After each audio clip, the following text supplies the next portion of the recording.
one of the other elements of, baggage that some folks bring to the table with regards to, worrying about feeling like they're being salesy, the plight of advertising, so to speak, is you see a lot of bad marketing, right? Artists are exposed to so much bad marketing. You are now listening to the Creative Juice podcast, brought to you by Indepreneur.io.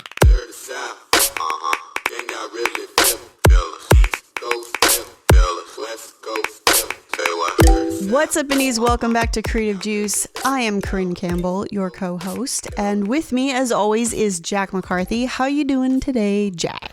I am doing wonderful. Happy to be here. Wonderful. Yeah. Well, wonderful's good. I'm also doing, well, maybe not wonderful, but I don't use wonderful very often. I'm so emo inside, But today I wanted to get a little touchy-feely with you guys because I know that, this podcast is a lot of tough love and we get on your case about any kind of excuses, or we're like, do the thing, man. And I feel like there are some instances where, I want to start addressing kind of the things that we struggle with as artists, right? And we hear the same narratives a lot in the indies group and from different people who are going through the founder program or people who are going through the courses. And there's just kind of a plight with advertising, right? Like musicians seem to really struggle. And actually, this kind of bridges across multiple creative and artistic roles. And I've never really understood it because for me, I've just kind of been, using my music as a marketing tool for so many years now. My music was used in the Army gig as a marketing tool, and so I've constantly thought about a lot of this as, how do I get emails? How do I get contacts with people? And so even though, you might be thinking about that and like, I need more IG followers, you might not be thinking about it in a marketing sense, right? So I just wanted to kind of touch in with everybody and, remind you guys that like here at Indepreneur, we are artists as well. Every single employee at the company is either an active musician, has made music in the past, is a behind the scenes kind of person, working as a producer or making beats or whatever. There is no employee of Indepreneur that is not a creative, right? And so I just wanted to kind of touch in and talk about why musicians especially struggle with advertising and marketing in general. And, do it in a, we have a heart for you guys kind of way for once. So I know, Jack, you tend to be more of a tough love type. So I'm interested to see like where your brain is as we start to, move into this topic today. I was just about to say I'm certainly willing to break with my tough love kind of attitude for the purposes of this episode because it's important. I do understand the mindset that a lot of artists come to the table with when it comes to marketing and advertising, especially if you're just starting to think in the framework that we talk about so much on this podcast and so much of what we teach at Indepreneur. If you're just coming to the table for the very first time, it can feel really overwhelming, and a lot of artists come with a lot of baggage, so to speak, about what marketing is, about what advertising is, and what it isn't. So I think unpacking that a little bit today will be a lot of fun. Yeah, so I'm totally willing, for the purposes of this episode, to break with my kind of tough love attitude that I put out there because I think it's important. A lot of the artists that I talk to, they struggle with the idea of what marketing is, what it isn't, especially if you're coming to the table and kind of thinking in the framework that we talk about on this podcast so much, and you're coming to the table for the first time and you're thinking about your music and how marketing works with it. It can be kind of daunting, and you come to the table with baggage, so to speak, about these things, about these definitions, about how advertising should work and how it shouldn't work, and how your creativity plays into that, and what kind of message that enables you or, disables you from putting out as an artist. So yeah, I think it's totally important to talk about this and come about it with a heart. So I'm looking forward to getting into it. Yeah. And I mean, it's an interesting perspective for me because there are lots of artists and bands that I have toured with in the past who, especially independents, right? Like, label guys and gals have people behind them that, really kind of manage a lot of this for them. But especially being on Warped Tour for 3 years, I met just, so many independents, right? Which is one thing that was really great about Warped is that there were tons of acts that were just independent. And, Kevin Lyman liked their stuff. And so they got there, or maybe they were on an indie label, but like that had that connection, but otherwise that label wasn't doing anything for them, Right. And so they were really pulling their own weight. They had to sell merch, to, try to generate buzz, to do the social thing. A lot of them weren't gathering emails. A lot of them weren't doing anything, really just all encompassing of their brand or their artistry. And a lot of them were, really struggling with the idea that, in order to stay on a label or in order to like show that independent label or even, provide that independent label with funds with which to push their career further, these were the things that they needed to do. And so I definitely was like, dude, okay, this is what you got to do. You do this and this and this. And it fell on deaf ears a lot. And so it did start, moving me into this tough love kind of situation where I was constantly being like, look, you're going to fail. Your label's going to drop you or your career is going to be over if you don't figure this stuff out. I know so many great bands and great musicians who their careers have just kind of halted and they moved on to other things or they're still doing it, but they're like, mad broke and never, this is not actually sustaining them.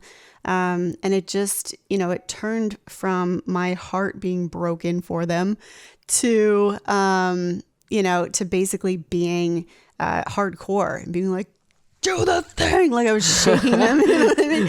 So yeah, but at the same time, like even in my artistry, right? Like I have felt there are certain times where I'm like, okay, how do I present this in the right way where it's like, a psychological in for my fans and it doesn't feel like, hey, buy this thing, buy this thing, buy these things.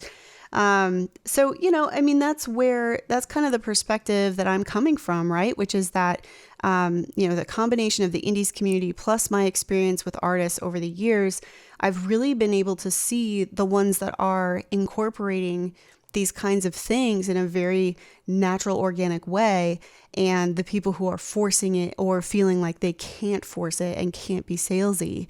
So, Jack, I know that you've worked with some bands and you've even toured before.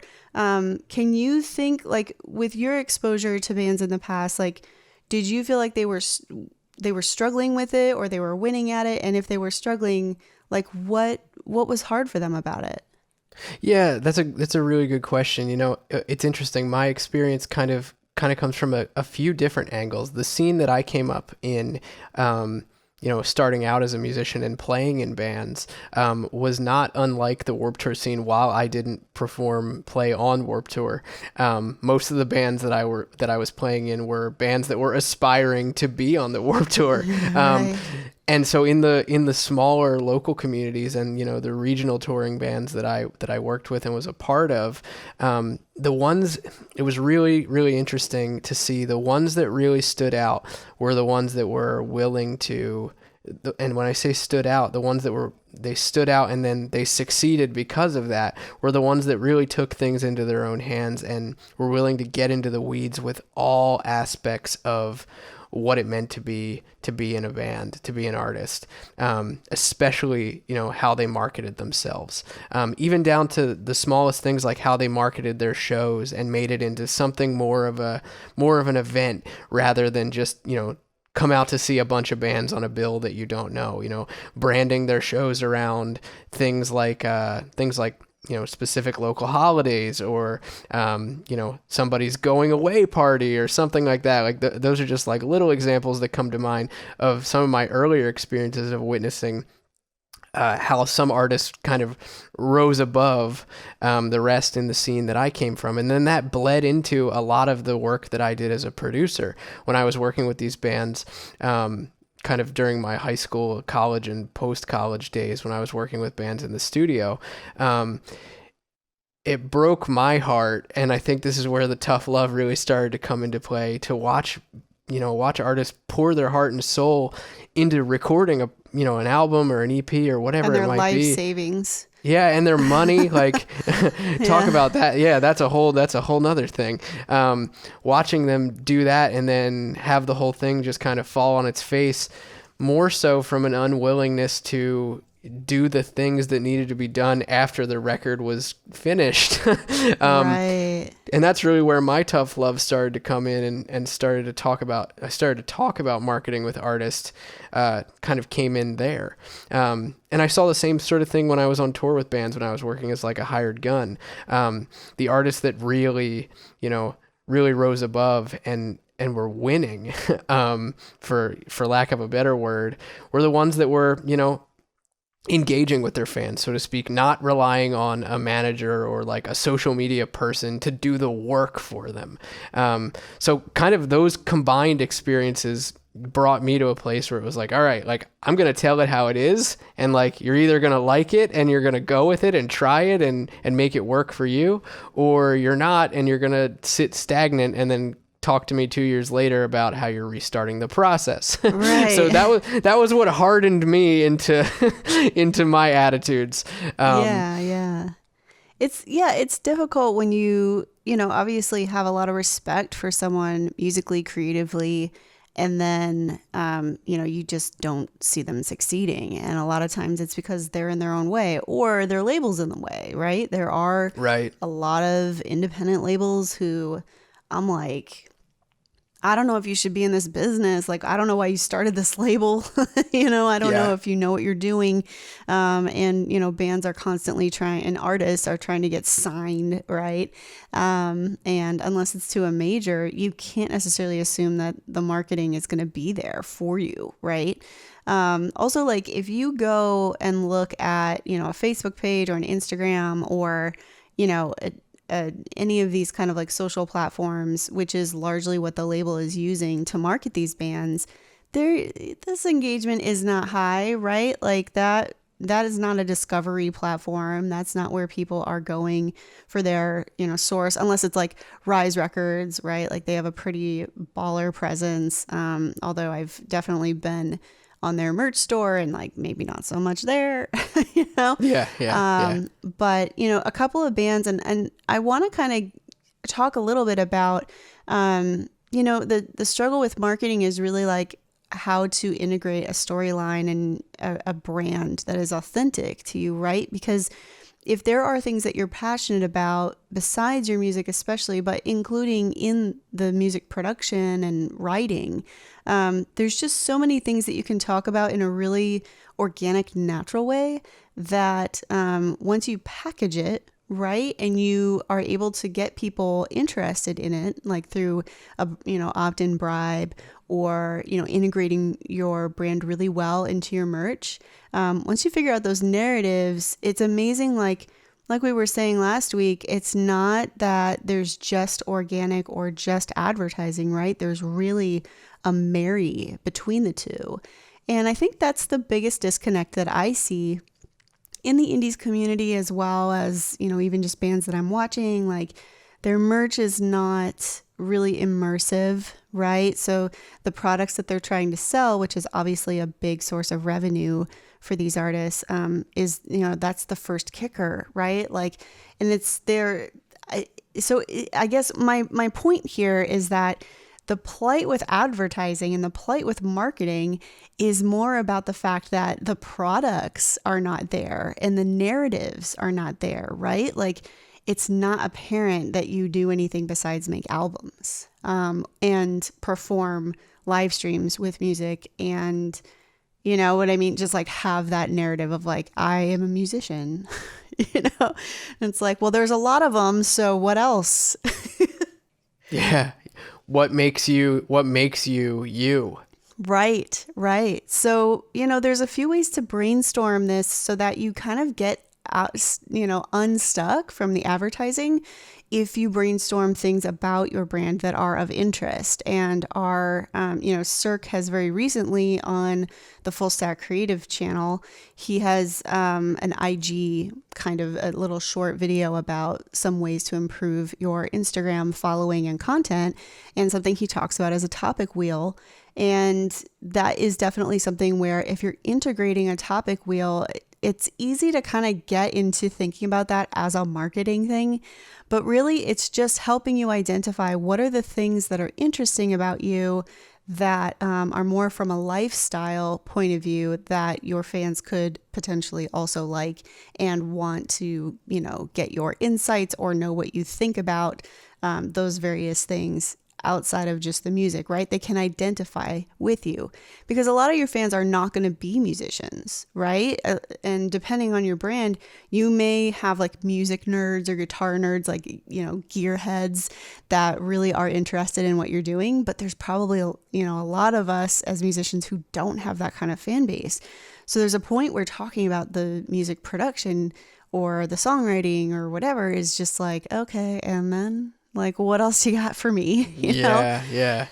The question is like, what else that a fan would ask is like, okay, what else makes you like me? Right. What else makes the artist like me? Where are our common threads? If they don't have common ground with you, being a musician or, liking studio things, then is that it?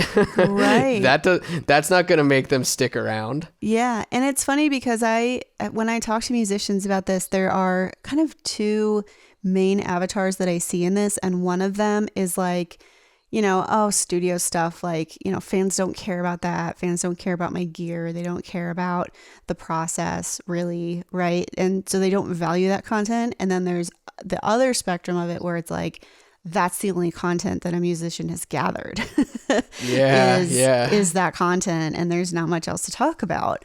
So it's two ends of the spectrum. Right. So it's like, let's get in the middle, right? Because there are certain things, whether it's touring or recording music, like some of that is whether it's glamorous or not, whether you're touring in a tour bus or whether you're touring in a van, right? There's a storyline to that is exclusively like musicians, like this is the music narrative, right?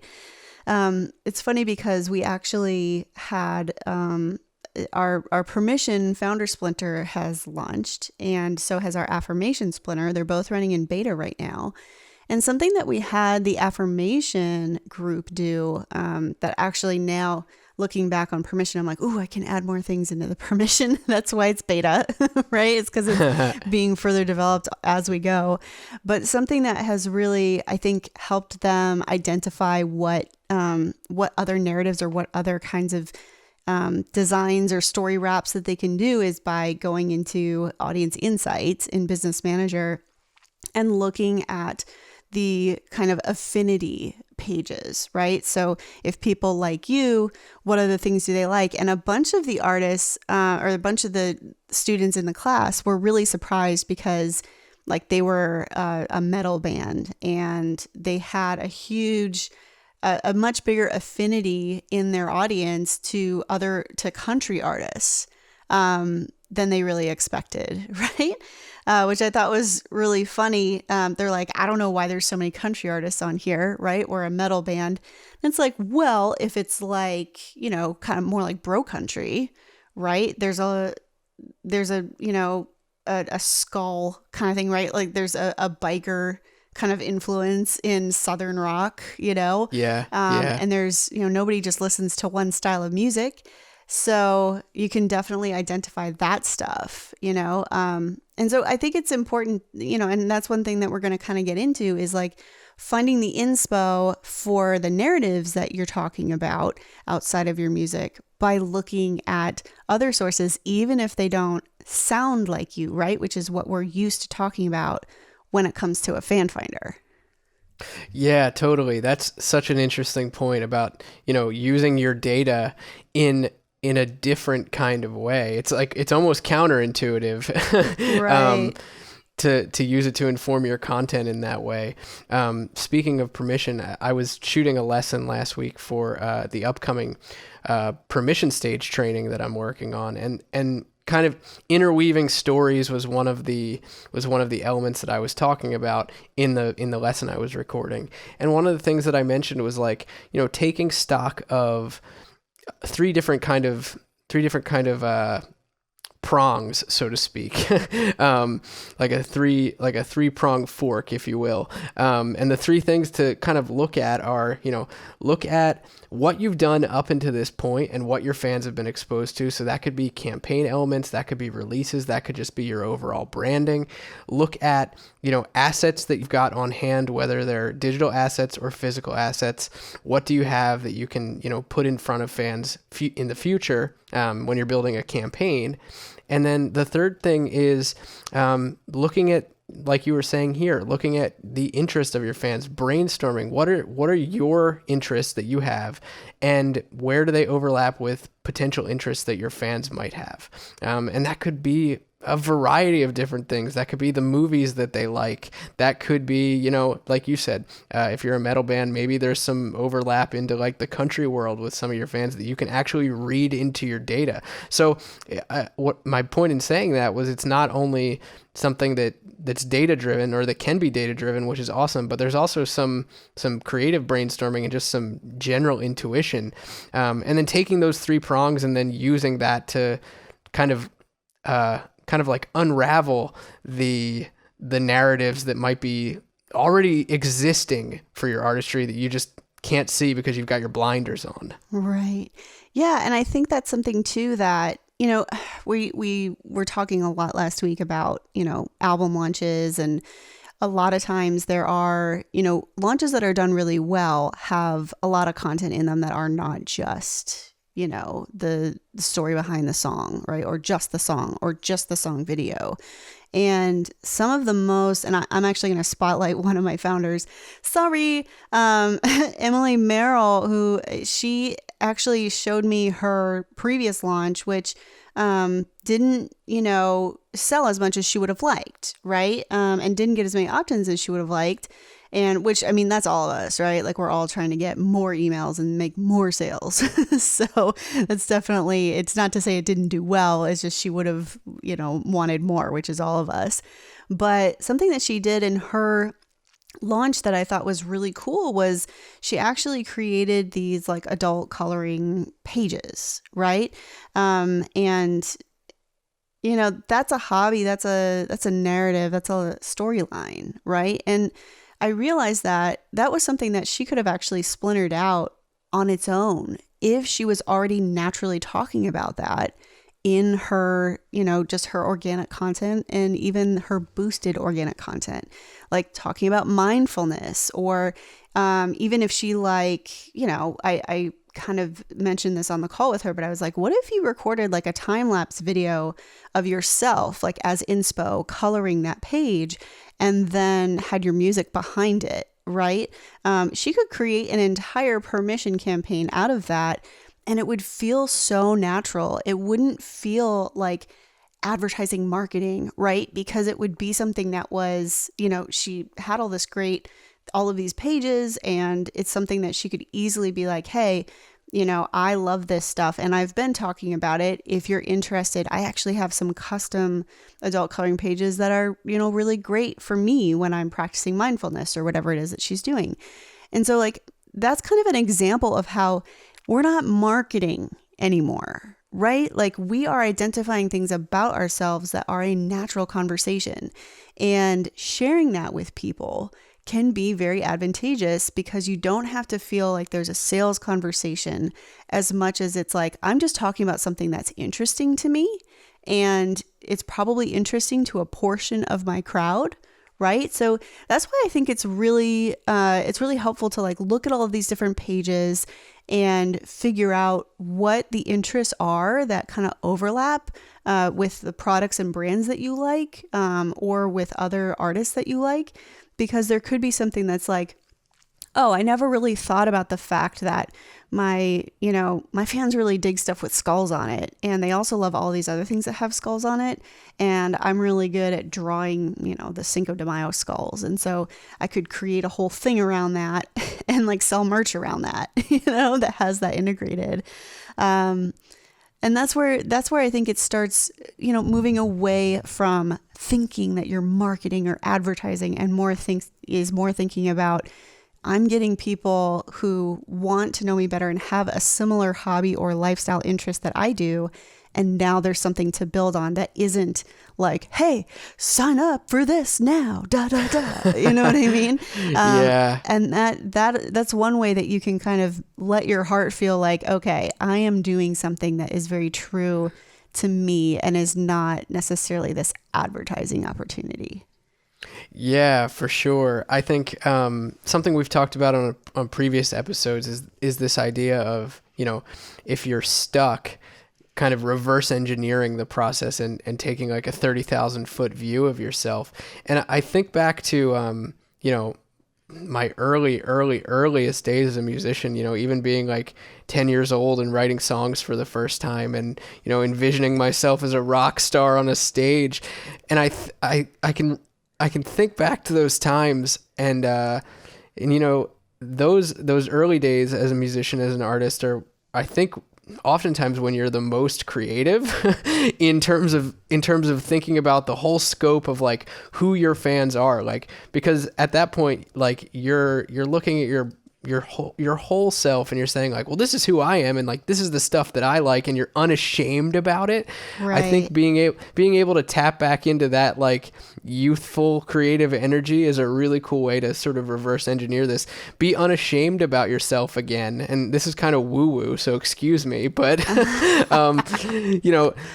being unashamed about the things that you're into apart from, but it also in conjunction with the music that you make and, your overall artistry, looking into how you can tie that into things and be willing to put that out there to your fans, see if there's that common ground where those things exist. You can't know until you try. Right. And that sounds like really self-helpy and kind of bullshit, but it's honestly the truth. Until you start putting that side of yourself out there as an artist, like you won't know the impact that it could have. Right. Agree.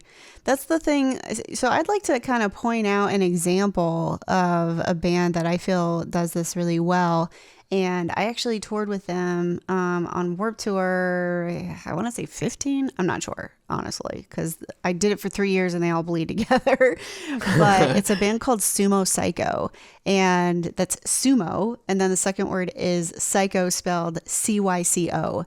And if you go to their website and especially go to their store, what you're going to see is a brand that's really well developed. And like, this is a band that has like maybe 36,000 likes on Facebook, but their fans are absolutely rabid. And it's because they've really turned their entire narrative into stuff that is really authentic and a little bit, faceted and pinpoint, and it's, they're a hard rock band, female fronted. Their, lead singer, she goes by the name of Sever, but her name is Sky. And what's funny about them especially is that she actually started as a pop artist, and I discovered her because she was opening for Britney Spears. No way. Back in like 2002, 2003.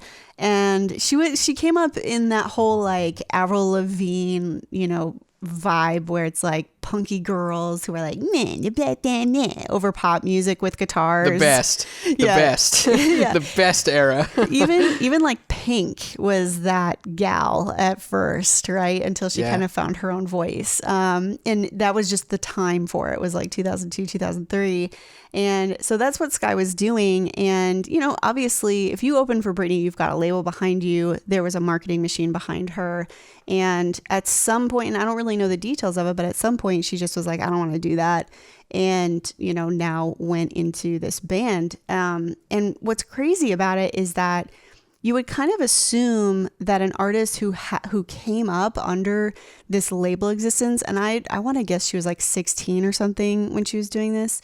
She was just used to having the people from the get-go, like having that team behind her, right? And so you wouldn't necessarily assume that she'd be able to figure out good marketing. But if you go to their site and especially go to their merch, she has, first off, all of their merch is like very on brand. They've got a vibe, right? But then she also has like handmade accessories that she makes herself that are also very on brand. And they sell certain pieces of the merch that she has like hand treated, right? So she'll sew them, or she'll take like, a unisex t-shirt and like cut it all up and make it really more of a, girl's like hot top kind of thing. Right. And I kind of wanted to highlight that example because if you go to their site and especially go to their merch store, you're going to feel what that immersion is like. And I never get the vibe that they're marketing, right? Like, it never feels, I mean, they are, right? They're talking about what they're doing, but like, it never feels like marketing. And I think that they kind of epitomize what a lot of artists wish they were doing, right? Which is like, they've got this content, they're completely independent now. They have, she has no team behind her now. She's doing the thing, and her band is doing the thing. And I just wanted to point to that example because I think that that's what artists wish they were doing, but they're not doing the thing that gets you to be doing that thing. You know what I'm saying? So yeah, for sure. So if you are talking about your merch, or you're talking about a permission opt-in, or, any of these, like, right, once we get into the tough love and we're like, do these things and they're named this and it's marketing. If you feel like it's unnatural, or you feel like it's salesy, or you feel like whatever, it's probably that you don't actually have enough of you in the process where it's actually an organic, easy thing for you to talk about. And so I think that's where a lot of artists get kind of hung up on the idea of advertising, is because they've not searched their brand, their soul, their narratives to find the ways to talk about things in a natural way. Yeah, for sure. And if you're in that spot, then you're trying to build a framework with, toothpicks. Right. And I think that's part of the reason why we harp on so much, and why the tough love comes in when we say, like, get creative about your marketing. Like, this is what we mean when we talk about that. It's really about doing a deep dive into who you are as an artist, and where all of that can be tied into your marketing so that it feels natural, so that your messaging is real and it's doesn't sound contrived or come off salesy. Right. I think that's what we mean when we yell that. It's really just a kind of a battle cry, at least in my mind, for indies to really take a deep dive into what it is that makes them tick, and then put it out there. Yeah. And that goes back to the same thing that we're always saying, right? Which is that it's not enough that you make music and make it well, right? Like, there's so much more to you as a person. And trust me, like, I struggle with this too. Like, sometimes I'm, especially like I'm doing all the things with Indepreneur, and then I'm doing my stuff, and it's like, I'm doing music, and I'm like, well, what else is there even time for me to do? You know what I mean? Like, yeah. I feel completely, I feel booked, man. Like, my brain is just full of stuff, and constantly trying to, dump it out into different things for Indepreneur, different things for my music. But like, it's like, I don't even have hobbies. Like, I'm doing these interviews for the press campaigns that I have running around these releases. And like, so what do you do for fun? And I'm like, my music. I run Facebook ads, and that's super fun for me. I build out a many chat points system and gamify, different actions. I don't know, and it sounds very, it's just not, and so I understand why it can be kind of hard to identify those things, because you're just, pushing on your music so much. And if you're trying to do everything that Indepreneur is telling you to do, like, you're even more busy, right? And maybe you don't have hobbies, but there's a lot of ways that you can kind of make all of these things just more immersive, and it just makes you so much more human. But yeah, it really just goes back to the point where it's like, you're not allowed to just be a great musician. And not only that marketing is part of your job, but that you should be really investigating within yourself what kind of elements can be, brought into your merchandising and your permission campaigns. And, for those of you who have run an ultimate album launch and it's not been very successful, I would say look to a lifestyle kind of thing. Maybe it's something that, if you are an artist that also likes to go to the gym, coming up with just even sharing like, okay, this is my workout for the month, like do it along with me or whatever, stuff like that. You just, any other thing that you're kind of pursuing. I know for me, like I suck at makeup, but I love it. And I suck at doing my hair, but I love dyeing it bright colors. So like, these are things that I can talk about. And it might be like, well, what could you do, around that would be a permission thing. But if you go look at brands who sell those kinds of products, or you go to Pinterest or IG, and look at those hashtags, right? There are ways that you can totally find certain things that you could build around that narrative. So I think it's really about unleashing even more of your creativity and even more self-discovery in this whole process. Yeah, for sure. Going to the gym example that you mentioned, like just saying that, like an immediate thing that came to my mind, and some artists probably wonder like, oh, but when we talk about lifestyle things, like how do we tie our music into that? Well, there's so many ways you can do it. It's really endless. But on the example of like the gym, right? Like curate the ultimate gym playlist with your fans, because they're going to have a varied taste in music. You have a varied taste in music. Get them to opt in. The way they submit their song for your shared workout playlist is they opt in, and then you can send them as bonus content the types of workouts that you're doing for the month. Like, there you go. there's an offer. Exactly. Yeah, it doesn't have to be a super complex thing, right? And it's okay if you don't do, the wham, bam, bam, the whole ultimate album launch where it's like, okay, here's the education and here's permission and now make a sale offer, I think that all of that, if you're feeling like that's too salesy or too aggressive for you, especially if you're more grassroots and you don't have, a huge audience to begin with, it's like, okay, well, slow down and look at the ways that you can integrate your actual life and your actual interests into this thing. Because chances are that you're going to find people in your audience who are interested in things you're interested in. I know for me, like I am a total nerd about puzzles. I love puzzles. And so I've actually been making clear acrylic puzzles and sending those to my fans who go through. I have a rewards program kind of coded into my ManyChat bot. And if they complete certain levels, they get certain things, right? And so one of the levels is like these clear acrylic puzzles. And I actually got this, somebody posted it on Facebook. They were like, oh yeah, this is the quarantine puzzle. And it was just clear acrylic with nothing on it. And so I actually made ones that have my lyrics etched in them. And actually that I used the Glowforge for that, which is a piece of machinery that I purchased and I'm like running prototypes for Full Stack merch on. But it was just super cool. And when I sent it to a couple of people, like as a surprise, they were just like, this is so rad, So, it's definitely, so now it's to the point where people have like heard from other fans that they got them and they're like, are you going to sell these? Like, when can we get them?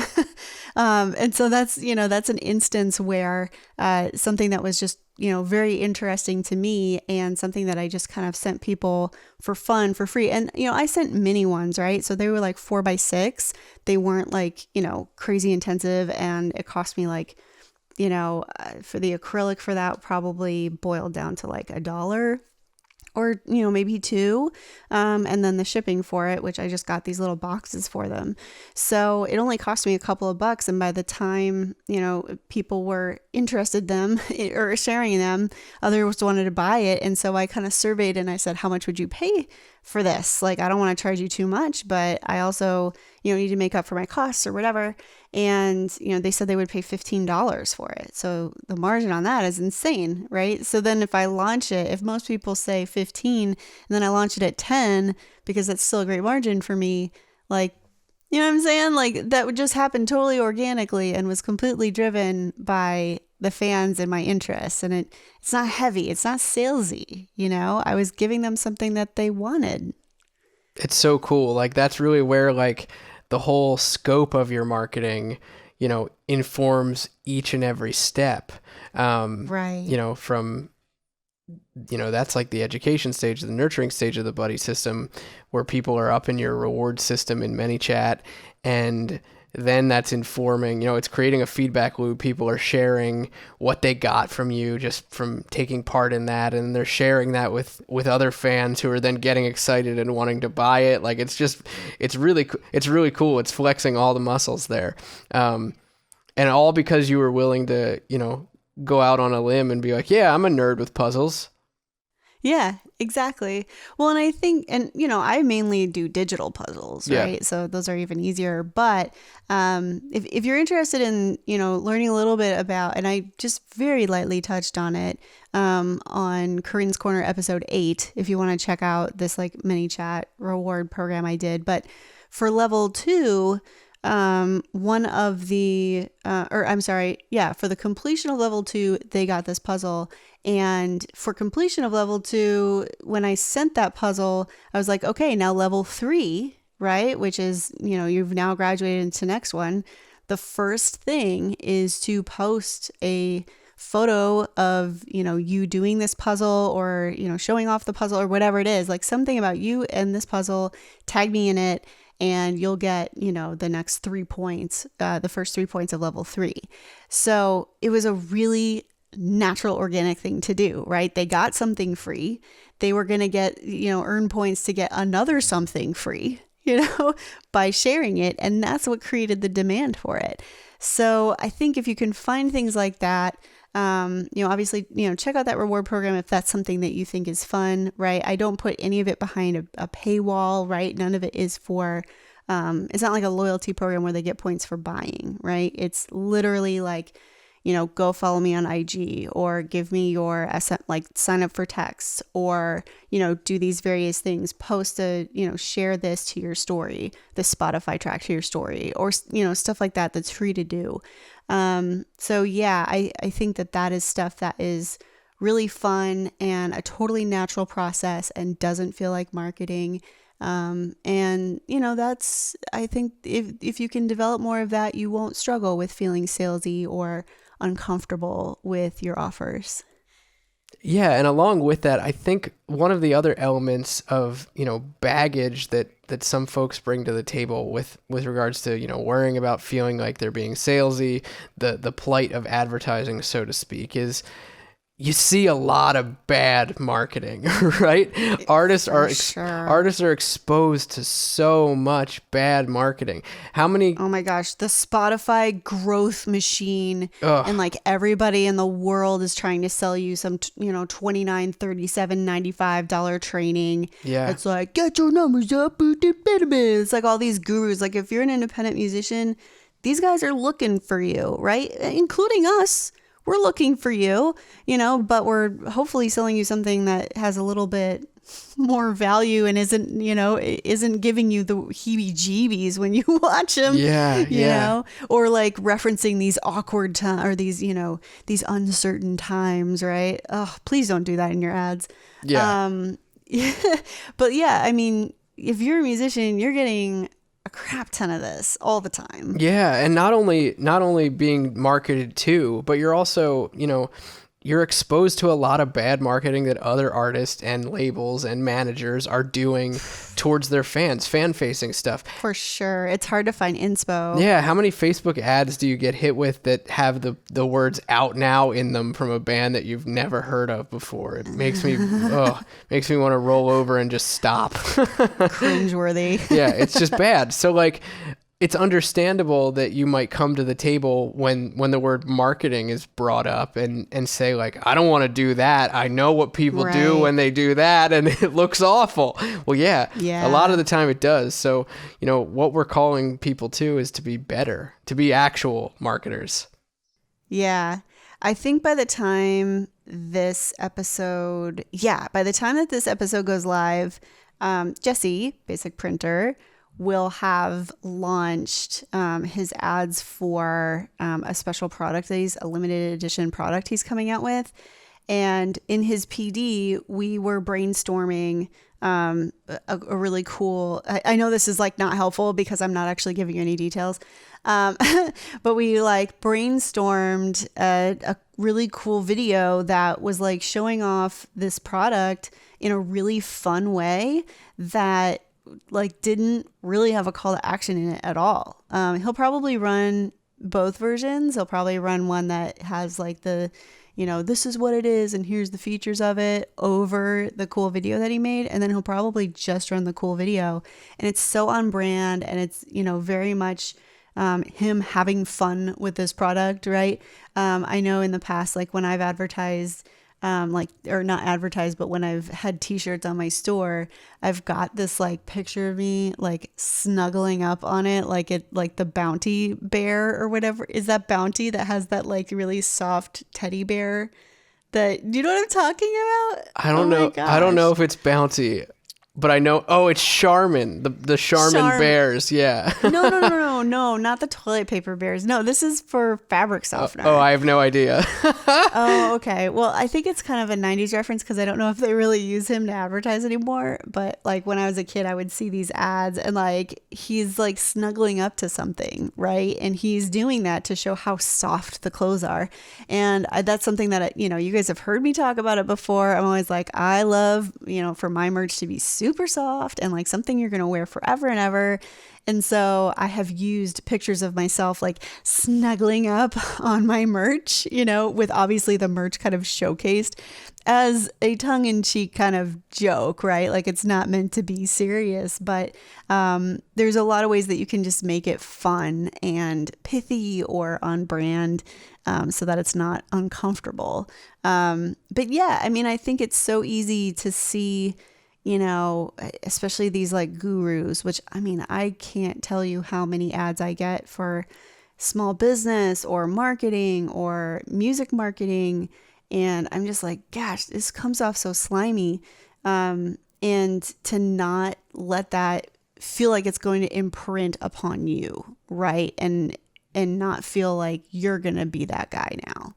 You know what I'm saying? Yeah, for sure. So it's something that you have to, once you realize like, I'm not selling a product as much as I am selling me, as a person who is authentic and ready to be, sharing my life and also like sharing in yours.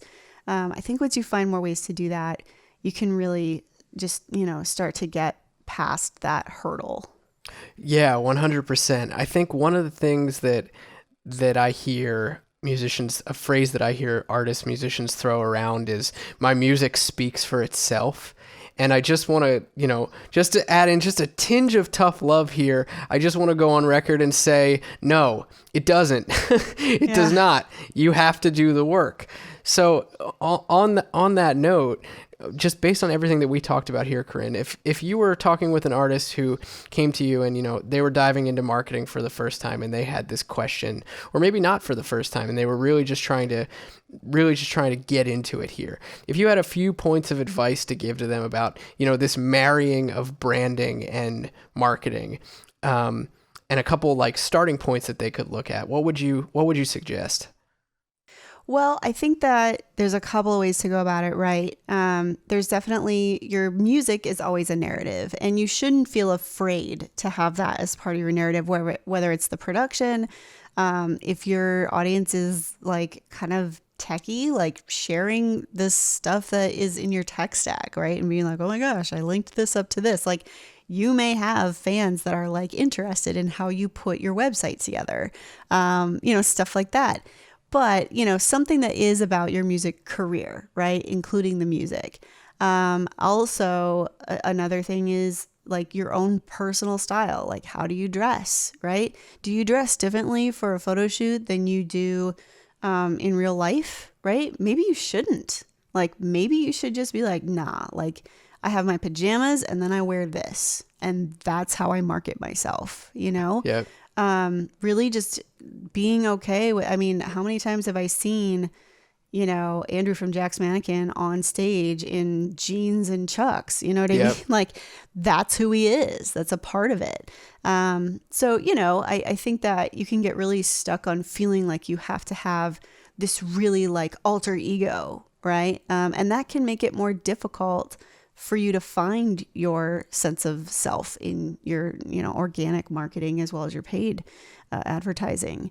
So I think another thing too is going into page insights and looking at the kind of narrative. Like, if you're really stuck and you're like, I don't even know how to talk to these people, go in your audience insights and look for people connected to your page. And then look at page affinities, right? Look at pages that are not, especially ones that aren't music, right? Like, how do they, and like, if you're like me, there's probably one that's like Olive Garden, right? Like, that's not helpful. But, products, brands, entertainment outlets, right? Stuff like that. Like, see what kind of content they're producing, how they're talking to their people, different things like that. I think that that's the kind of stuff that you can just, and obviously you're not going to totally swipe them directly, right? But see where the inspo leads you. If you love candles and incense and you love having that kind of, the smell and the aromatherapy in your home, like that, first off, that's a great product to make, right? Candles can be really inexpensive. You can even make them yourself. And you can buy sign up for Sticker Mule's deal list, and every once in a while they run deals on like label decals that you can put on glass, so you could make candles and put your own little decal on them. Or incense is very inexpensive to produce and very inexpensive to ship.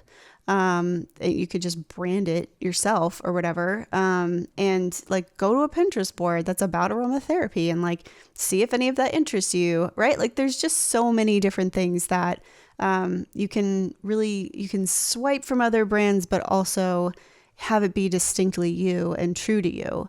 And just embrace those things and see what you can create. I think that that's really the way I would say to start with this if you're feeling stuck. Totally. That's such good advice. I think finding these ways to imbue yourself into all aspects of your marketing will start to move the needle for you in the right direction. And I think it's worth saying that like this is not a plug it in and it works kind of right framework of thinking. This is something that you iterate on, and it evolves as you grow as an artist and as you grow as a person, as your fan base grows. So all of this is it's going to be something that changes with time.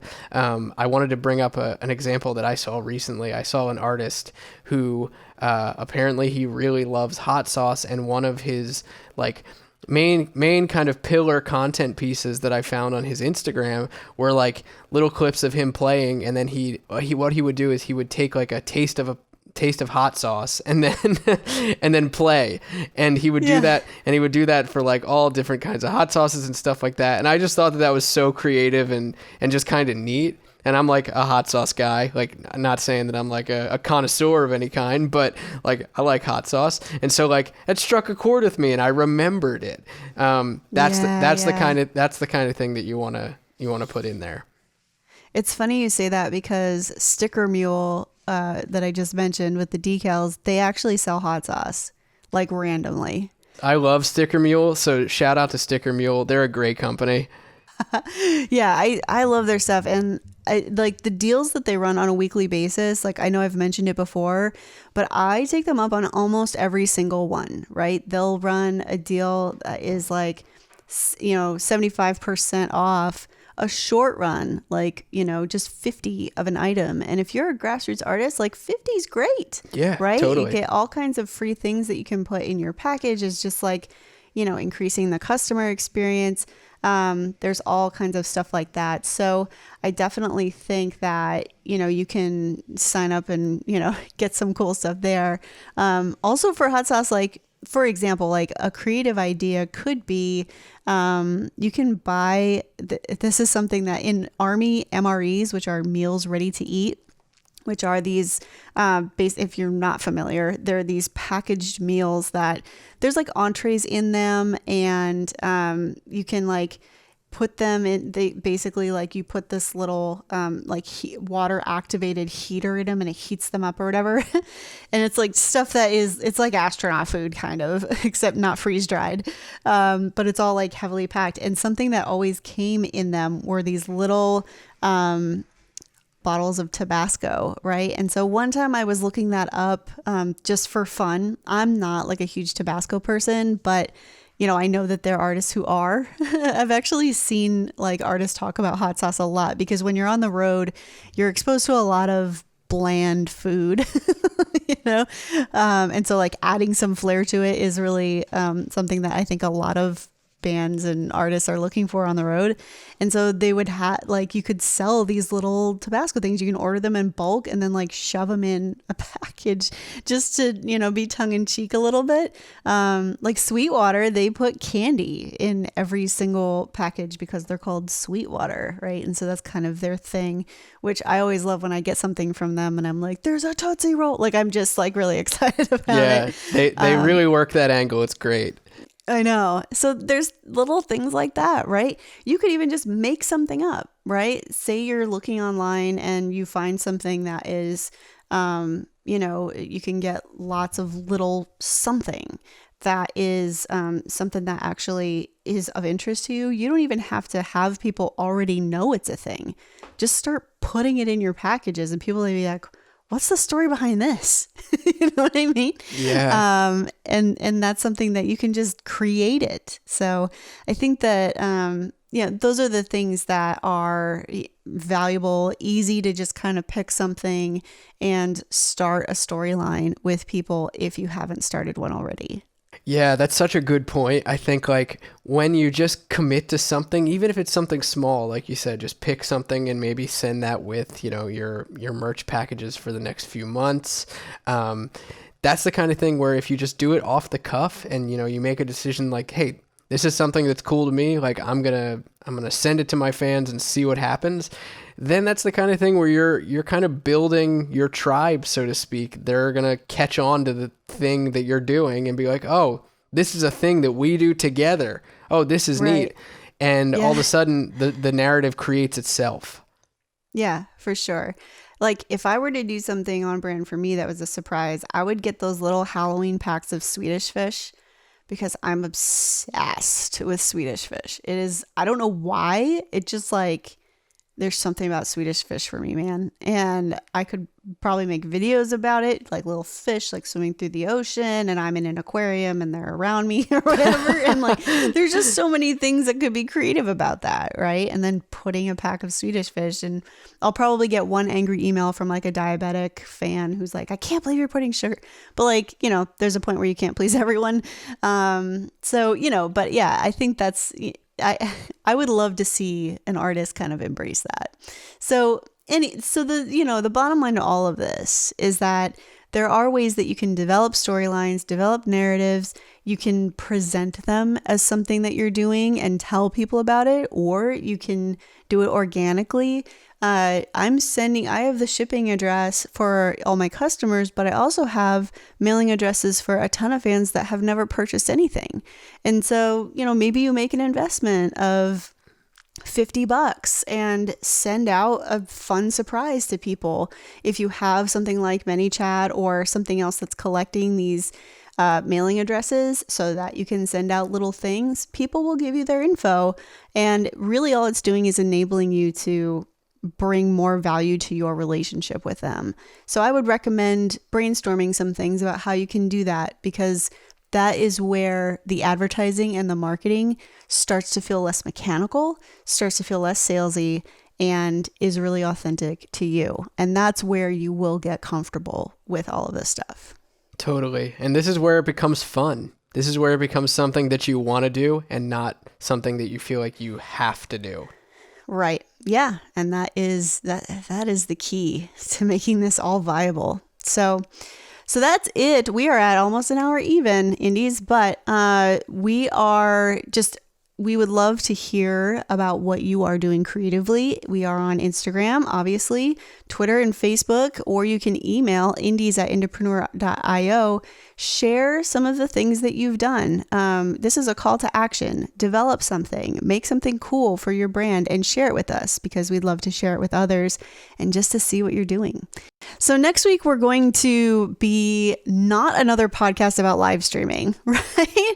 I think that we want to talk about live streaming, but in a way, like, you're hearing that everywhere, right? And if you follow any artists on Bands in Town, you're probably seeing that even big artists are live streaming. And I think that, it's probably something that's a kind of an old conversation as of late, just because we're obviously quarantined and, that's a thing that we've been harping on for 2 years. And now artists are like, oh, we got a live stream. So we're definitely I want to take a new spin on this and talk about live streaming in a different way, because you guys already know a lot about live streaming, and there's a lot of things that we don't need to share because you're hearing it from anyone else and you've heard it from us before. So we're going to dig into some cool stuff about live streaming next week, and we'll see you then on Creative Juice. Can y'all really feel the East Coast, feel the West Coast?